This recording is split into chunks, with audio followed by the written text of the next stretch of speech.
की प्रकृति के रचे हुए उन प्राणियों से भरे जाते हैं। इससे बड़ा पाप हम क्या ले नहीं सकते, इससे बड़ा पाप क्या ले रहे हैं अपन। ये सब आपकी बात नहीं है, ये आपके इतिहास को बदलने के लिए, आपकी संस्कृति को तोड़ने के लिए मुगलों ने जो आक्रमण करके आपको नष्ट करने का जो एक सौगात दी, आपको भेंट दी, गिफ्ट दी, आज उसको अपन एक भाषा में राक्षसी भोजन भी कहते हैं। एक भाषा में राक्षसी भोजन कहते हैं, कहते कि नहीं कहते हैं, परंतु अब उसका नाम बदल दिया, राठौड़ी खानो भी कहने लग गया। बीजोड़ा ने हैगा ना बरी कर दिया, भाटिया ने होडो ना पर राठौड़ा रे गले घाती दियो कि राठौड़ी खानो है। वो राक्षसों का खाना, आपकी मति मारी कैसी जाए, आपको मलिन कैसे किया जाए, इनको राक्षस बना दो, मांस खाना सिखा दो, ये लड़ने लायक नहीं रहेंगे और फिर आक्रमण करेंगे। ये हमारी औलादे बन करके हमारे साथ में खड़ी रही। यही आप इतिहास उठा के देखोगे, यदि हिंदुस्तान टूटा है, हिंदू संस्कृति टूटी है, अबलाओं पर जो कोई हुआ है, जजिया कर लगा है, अकबर जोधा हुआ हो, चाहे कोई भी हो, जिस दिन राजपूत ने अपना धर्म छोड़ा उस दिन हिंदू संस्कृति टूटी और राष्ट्र धर्म नीचे गया है। और जिस राजपूत ने अपनी हिंदू संस्कृति को बचाने का प्रण रखा था वो सच्चा राजपूत रहा, उस दिन हिंदू संस्कृति बची है। आज भी ऐसे सच्चे राजपूतों की जरूरत है। आज भी हिंदू संस्कृति देखती है, ब्राह्मण देखते हैं, संत देखते हैं, सभी देखते हैं। गांव की छोटी सी बात हो, कोई राजपूत खड़ा हो तो 36 कौम राजपूत के साथ खड़ने में विश्वास रखती थी, पर आज नहीं रखती। आज तो कहते ये बना है। बना मतलब अकल बना, अकल है ही नहीं इन बनाओ रे गोडी। क्यों नहीं है? बुद्धि लुप्पत्यम यद मद तदकारी उच्यते। जिसको बुद्धि बाहर निकालनी है वो दारू को अंदर डाल दो, बस दिमाग निकल जाएगा अपने आप। ये दो काम आप बखूबी बड़ी शान और शौकत से करते हो, एक मांस खाना और एक दारू पीना, तब आप पूर्ण राजपूत माने जाते हो। जब तक आप मांस नहीं खाते हो और जब तक दारू नहीं पीते हो तब तो कहते थे कि ब्राह्मण बीजा होगे, ब्राह्मण ने घरे पैदा हुआ होगी। ये ब्राह्मण की बात नहीं है। असली क्षत्रिय वही होता है जिसका बुद्धि पवित्र हो, जिसका खान पान पवित्र हो, वो असली क्षत्रिय है। जिसके हाथ किसी की हत्या के लिए नहीं उठते हो वो असली क्षत्रिय है। आप कल्पना कीजिए, अब कहां से लाएं असली क्षत्रिय, कैसे बनाए असली क्षत्रिय, कैसे मार पड़ी आपके ऊपर। एक बात कहना चाहता हूं सज्जनों, बुरा मत मानना, आप मेरे हो, मैं आपका हूं। चूंकि मैं सनातन धर्म का सन्यासी हूं, ये जाति बंधन में विश्वास नहीं रखता हूं कि मैं राजपूत के घर पैदा हुआ, ये मेरा प्रारब्ध था, परंतु मैं एक सन्यासी के रूप में हूं, इसलिए पूर्ण हिंदू संस्कृति की बात करूंगा। सभी समाज मेरे समाज है सम। आप मेरे हो, मैं आपका हूं। ना किसी एरिया से बंधा हुआ हूं, ना किसी जिले से बंधा हुआ हूं, ना किसी जात से बंधा हुआ हूं। मैं सनातन धर्म का सन्यासी हूं, आप मेरे भक्त हो। मैं आपको कहना यह चाहता हूं कि आप लोग कितनी बिना मति की बात करते हो, बुरा मत मानना इस बात को। एक आदरणीय राम सिंह जी और सम्मानित मंच से भी निवेदन सुन तो रहे हैं, फिर भी उनके नाम से संबोधन करके कहना चाहता हूं। मांस 3 प्रकार से मिलता है मार्केट में, मांस 3 प्रकार से मिलता है। एक झटके का मांस, एक हलाल किया हुआ मांस और एक अपने आप मरा हुआ पशु मांस। तीनों ही मांस की श्रेणी में आते कि नहीं आते हैं? अपने आप मरता है, अथवा झटके से मारते हो, अथवा हलाल करके मारते हो। जब तक उसके अंदर प्राण है तब तक तो वो है, प्राण के बाद वो मिट्टी तीनों एक जैसी होती है। होती कि नहीं होती बोलो?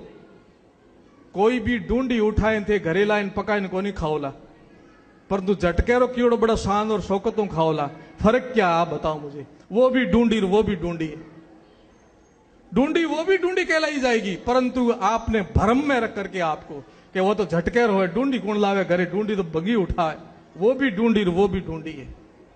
और बहुत मुझे शर्म के साथ कहना पड़ता है कि हमारी राजपूतों के जिस विद्यालय में बच्चे पढ़ते हैं, राम सिंह जी, आदरणीय राम सिंह जी सम्मानित मंच, जिस पर गर्व है कि यहाँ राजपूतों के बच्चे पढ़ते हैं इस स्कूल के अंदर, उस मैनेजमेंट कमेटी ने एक निर्णय लिया, आपको सुनाना चाहूंगा। बोले मार्केट में मांस बहुत सस्ता मिलता है और एक महंगा मिलता है। सस्ता कौन सा मिलता है, महंगा कौन सा मिलता है? कि झटके का मांस महंगा मिलता है और हलाल किया हुआ मांस 50 रुपए सस्ता मिलता है। और उस हॉस्टल में सप्ताह में 2 दिन बच्चों को मांस खिलाया जाता है।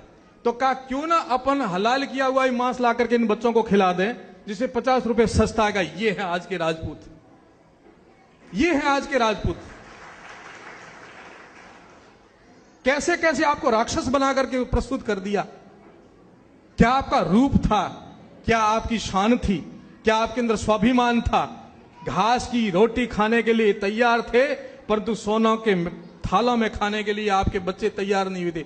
वही राजपूत आज छात्रावासों में पढ़ने वाले बच्चे हलाल किया हुआ मांस खाने के लिए तड़फ रहे हैं।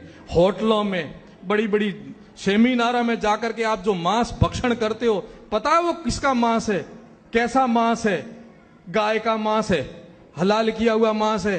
कभी आपने विचार किया है आपका धर्म किस प्रकार से नष्ट हो गया है? जिस जीवन के अंदर से धर्म निकल जाता, सब निकल जाता है। दुनिया को देखो, समाजों को देखो, जिस समाज ने धर्म को आगे रखा वो सदा आगे बढ़ा है, और जिस समाज ने धर्म को पीछे रखा वो खड्डे में गया है। इसलिए कहा गया धर्मो रक्षति रक्षितः, जो धर्म की रक्षा करता है धर्म उसकी रक्षा करता है। हम लोग धर्म को निकाल करके स्वार्थ को पहले रखते हैं, इसलिए हमारी बर्बादी हो रही है। हम जीवन में धर्म को महत्व नहीं समझते। न हम गायत्री से लेना देना, गायत्री तो ब्राह्मणों का काम है, जनेऊ तो ब्राह्मणों का काम है। अरे ये शुद्ध खाना पीना तो ब्राह्मणों का काम है, हम तो राजपूत है, राठौड़ी खाना खाएंगे। वही हमारी मति मारी गई, वही हम नीचे आ गए। आप इस धरातल पर जाकर के सोचो, आज दुनिया के अंदर आप ही नहीं हो मांस खाने वाले। 9 अरब की जनसंख्या इस दुनिया की, उसमें से 80% लोग मांस खाते हैं, 80% मांस खाते हैं। और ये लोग, आप तर्क दोगे महाराज आप मांस के लिए हमें कहते हो, दुनिया के 80% लोग मांस खाते हैं फिर भी मस्त रहते हैं, आगे बढ़ते हैं। उनको मैं उत्तर देना चाहता हूं। दूसरा, जो लोग कहते हैं कि जीवो जीवस्य भक्षणम, जीव जीव का भक्षण करते कोई पाप नहीं लगता, उनको मैं एक उत्तर देना चाहता हूं। मित्रों, पहला तो उदाहरण ये है कि मांस मनुष्य का भोजन है ही नहीं। कैसे नहीं है, मैं आपको एक बात कहना चाहता हूं। जितने भी प्राणी भगवान ने मांस खाने के लिए बनाए हैं, जो भी नास्तिक रूप में तार्किक लोग, जो तर्क पर आधार पर आप बैठे सुनना चाहते हो, जितने भी प्राणी भगवान ने मांस खाने के लिए बनाए हैं, वो सबके सब प्राणी जन्म के समय आंखें बंद पैदा होते हैं।